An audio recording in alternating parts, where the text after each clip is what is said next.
Pandora's Tower is the stuff of fantasy legend from days of yore. A hero's quest, a maiden in peril, a terrible curse, and monsters to slay.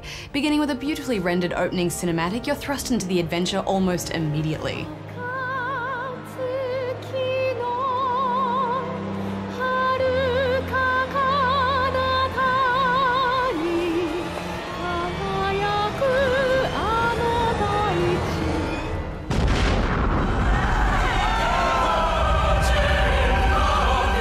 As Aeron, who on the day of the Harvest Festival rescues the beautiful singer Elena when she becomes cursed by a nasty beast. The curse is slowly transforming Elena into a horrible tentacle monster. The only way to keep the transformation at bay is to feed Elena pieces of monster flesh. And to get those, you're going to have to go out and hunt. The story is simple in premise, but I have to say it was definitely the most compelling part of the game. It really draws you in, and right off the bat, you really feel for Elena. The poor thing appears to be randomly targeted with this terrible curse and then forced to eat slimy monster meat, which nearly makes her vom because she's a vegetarian. And it's just gross. Yeah, her life pretty much sucks right now. At least she's more interesting than the main protagonist, Aeron. He's a man of few words. Promise me, you'll be careful.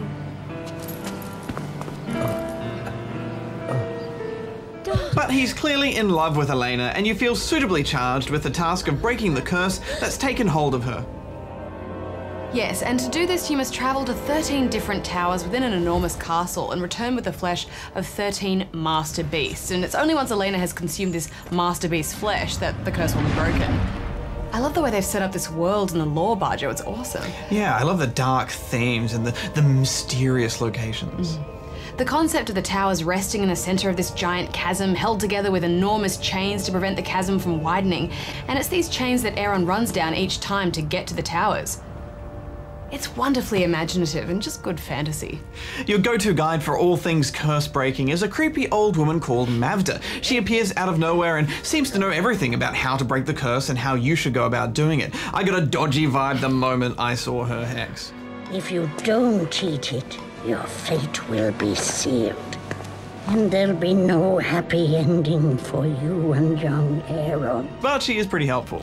Yeah, she's chatty and all, but more importantly, I feel like we need to address the issue of what the hell is that thing on her back? It's like this massive elephant in the room for the first 15 minutes of the game, and she's just talking to you and you're talking to her, and it's like... She doesn't even know it's there. What is that? Just my friend. I thought the voice acting on the whole was pretty good though. It's interesting the last few RPGs that we've played in the Wii, like The Last Story and Xenoblade Chronicles, have all chosen these British voice actors, and I quite like that. Is he awake? At last. Is this paradise? British accents always lend themselves towards fantasy settings, don't they? But we should talk about the gameplay. Okay, well, I'm just really torn on this one because I think this is one of those games you'll either really, really enjoy or really find tedious, and I unfortunately am in camp tedious because while I think the concept and the story is really well done, they've included this time limit system into the gameplay that means you have to make separate trips to each of the individual 13 towers. In each trip, you have to solve the puzzle of getting through the tower, finding and breaking the chains, blocking a big door at the end, and a boss fight with a master beast to get the flesh Elena needs, all within a time limit or Elena is transformed into the tentacle beast forever. This adds a sense of urgency that is quite stressful and not in a good way. Hex, I hate time limits. They belong in the 80s. And sometimes it happens right towards the end of a boss fight too. It's infuriating. If you notice your time running low, you can run back home to Elena and give her some regular monster flesh to tide her over. But it's so time consuming. I mean, if they'd just let you load from a checkpoint even halfway through the tower, it would have been far less punishing. Yeah, it does work in with the story though as a plot device. But while this countdown adds challenge, it also really gets on your nerves. There are ways to have a sense of urgency or impending doom without having a physical time limit counting down, and many other games do this very well. The levels contain some puzzles, and you also have those chains to find and break, so there's a fair bit of time spent working out where you actually need to go. Yeah, plus every time you leave a room and go back into it, new enemies will spawn, and it all slows you down, and you'll find yourself running out of time. It's just not fun, is it? All that repetition and replaying, especially as the combat isn't that great, and the game doesn't look that great either. Yes, while those cutscenes look gorgeous, the actual gameplay graphics are pretty poor, even for the Wii. The level design of each tower varies very little, and I got the sense that I was just playing through the same drab rooms over and over again, with a few minor additions each time. Combat centers around timed use of your sword attack, blocking, and using a long chain, which is the most fun and interesting part of a fight.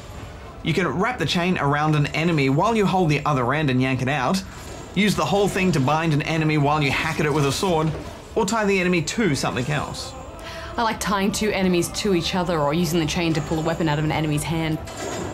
The main purpose of the chain is to pull the flesh from stunned enemies and save it and take it back to Elena for a not-so-tasty curse-breaking treat. Yeah, even though the chain is a cool concept, the combat is still pretty repetitive and boring on the whole, especially in boss fights. They're long and monotonous, and it often involves repeating the same action over and over until you manage to wear down its enormous health bar. Yeah, they were a bit of a grind, so when you make that kill finally, it just feels unsatisfying. But I did love the story. It's simple and well done, and that built a connection between me and the characters too. It's just a shame everything else is a bit of a letdown. Quite a sight, is it not? It's just that time limit. I hated it. It's not how I like to game in an RPG. But, I know there are some gamers out there that will really enjoy that, extra stress placed on them and really try and best the beast on their second playthrough a tower. But for me, there was no part of this game that I really enjoyed enough to want to play twice, so I'm giving it 5 out of 10 rubber chickens. I'm giving it 5.5. Right, now we thought it was about time that Goose went on the hunt for some gaming of the free variety.